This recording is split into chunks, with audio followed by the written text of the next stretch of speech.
6,100 pounds in the winter on winter tires. You can put a NISMO badge on an SUV, but physics doesn't read badges. This is a near six-figure bet against gravity and momentum. Can you actually tune a 3-ton body-on-frame truck to handle like a performance car? It's mid-February in Canada, and we're going to find out if the NISMO engineering team performed a miracle or if mass always wins.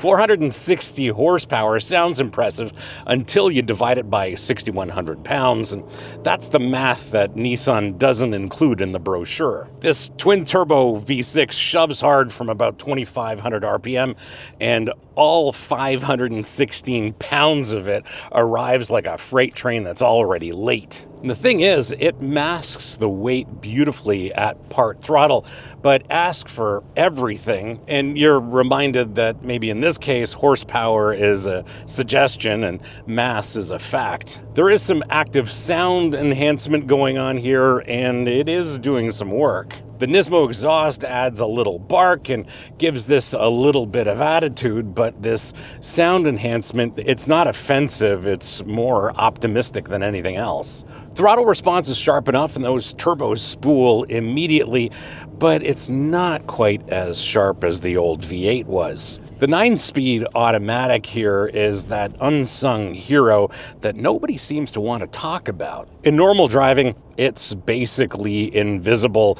It's extremely competent shifting gears, which is exactly what you want from something that's meant to manage 516 pounds of torque. There is a manual mode and the paddle shifters absolutely work, but in a lot of conditions, this automatic does better when it's thinking for itself. That said, rev match downshifts, especially with the paddles, are absolutely brilliant in sport mode.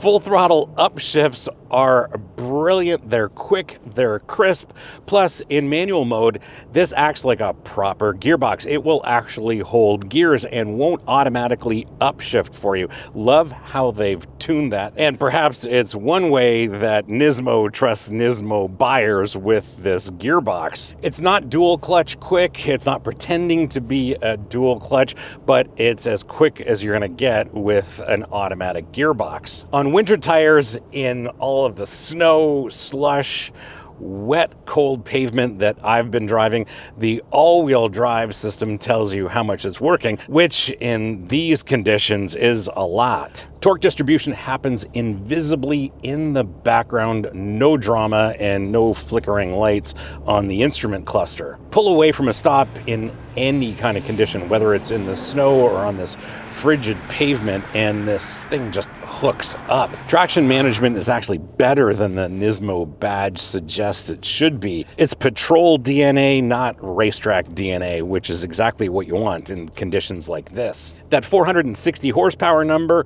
requires premium fuel. Put 87 octane in this and you're driving an Armada SL with fancier seats. 35 horsepower over the standard Armada for a premium of $13,000.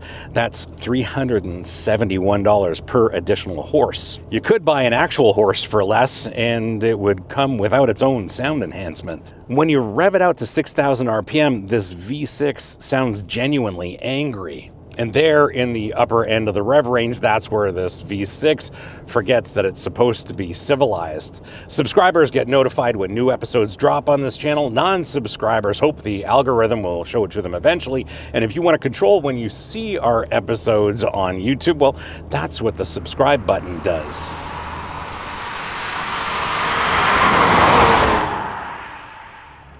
NISMO-tuned electric power steering. Those are 5 words that could mean anything from we changed the calibration to we engineered the rack. In practice, it weights up nicely off center, and on center there's a little bit of a dead zone that's smaller than the regular Armada. Don't forget, you're steering a 6,100 pound SUV through an electric motor, so feedback here is more of a suggestion than a conversation. Still, it's enough to place this accurately, but not quite enough to make you forget that you're driving something that could qualify as real estate. Brake-by-wire in this, in the winter, on snow and frigid pavement, that's either a confidence test or a trust exercise. Initial bite is good, and initial feel is actually firm, resulting in a brake pedal that's better than most body-on-frame SUVs. Plus, modulation all the way through the pedal is impeccable. I've got precise control over this Armada NISMO with that brake pedal. These flashy red twin-piston calipers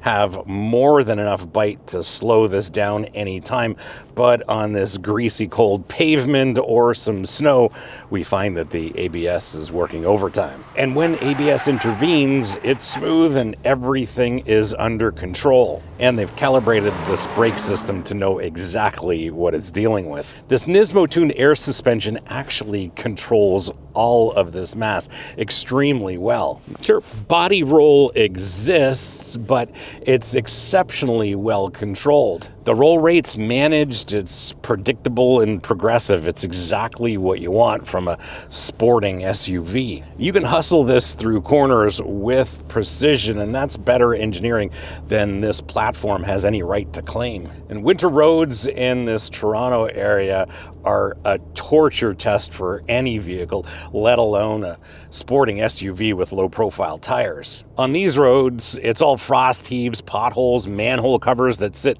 2 inches below the road surface, and you'd think the ride would be punishing, but the air suspension soaks up the big stuff with composure. There's a suppleness to the ride quality on any road that you wouldn't expect for something like this that's riding on 22s. In my first 5 minutes behind the wheel on cold tires on cold pavement revealed everything about this dynamic package. The chassis is patient, the suspension manages weight calmly, and nothing about the handling feels nervous. And it seems like that patrol DNA shows up exactly when conditions get difficult. If you want to support the channel beyond just watching, well, the merch store is open, and your support there means more time for us to produce episodes like this and less time worrying about manufacturer blacklists. No pressure, just an option.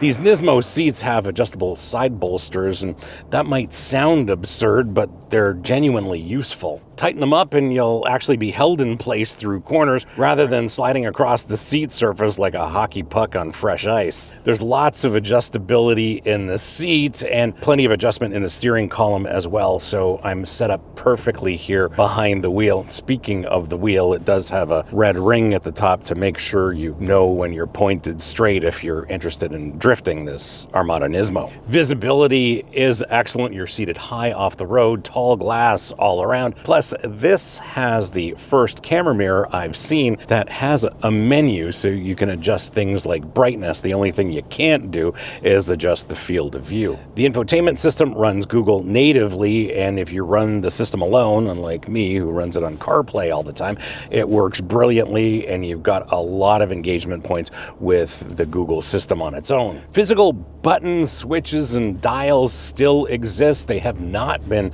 sacrificed to the haptic apocalypse. One of the features I really dig is this invisible hood view. There's a front camera, and it is remarkable, especially in the winter, because around here in weather like this, snowbanks eat visibility.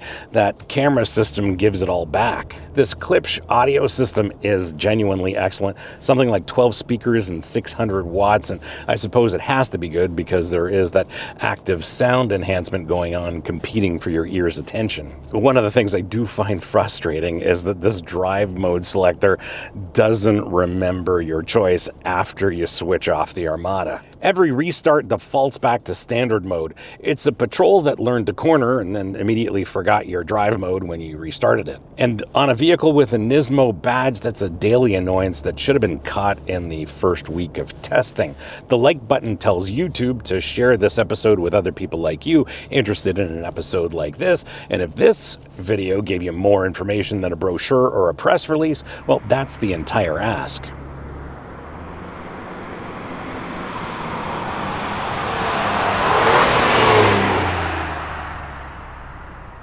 That's my take after a week. Here's what the people who actually write real checks to buy an Armada have to say after months of ownership. The biggest surprise owners keep repeating is that this thing drives smaller than it looks. People coming from Tahoes and Expeditions say the body roll reduction makes it feel like a different class of vehicle. One owner said it drove like BMW built a large SUV. That's not marketing, that's someone who spent their own money being shocked. Now, the bad news. Infotainment is the #1 ownership complaint across every forum. Volume knob locks up mid-drive, screen remains dark at startup, CarPlay drops randomly, recall R25D5 covering over 60,000 vehicles for a software bug that could blank the display entirely, including the backup camera. For what it's worth, I've spent a lot of time behind the wheel and I have had zero issues with the infotainment system in this particular Armada. Some owners discovered a fix where you physically walk away from the vehicle with the key fob to force a full system reboot. That's not a fix, that's like resetting the router when you visit your parents' house. Now there's one detail most North American owners don't know. In September 2025, Nissan recalled over 2,000 Potholes in the Middle East. Same drivetrain for a transmission defect that tells the rest of the SUV, I'm not working for the rest of the day. No matching US recall exists, worth asking your dealer about. Bottom line, owners love how these drive. Some of them are fighting software, and unfortunately, there's not a lot of long-term data with the NISMO. If you own one of these or have a lot of quality seat time behind the wheel of one of these, let me know in the comments what I got right and what I got wrong, because real-world experiences are much more revealing than anything I can learn in a week-long press loan, and I always read those comments.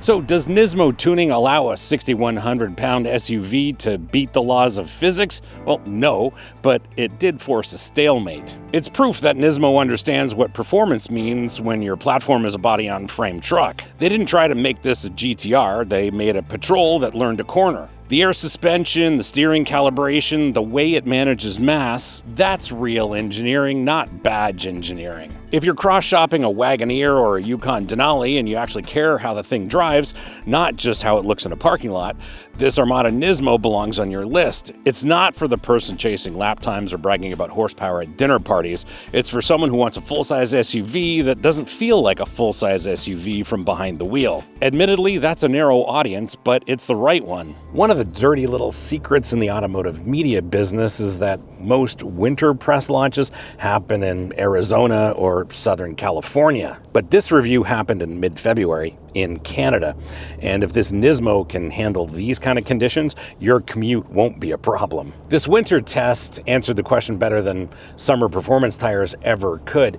Any chassis feels composed on warm, dry tarmac, but on greasy, frozen, broken asphalt, well, that reveals everything about chassis tuning. This is the best handling body-on-frame SUV that Nissan has ever made, and it's a serious shot across the bow for both GMC and Jeep. That's the Armada NISMO. Subscribe if you want to see more of these. Don't if you don't. Comments are open if you disagree, and the merch store is available if you want to support more episodes like this. See you on the next one.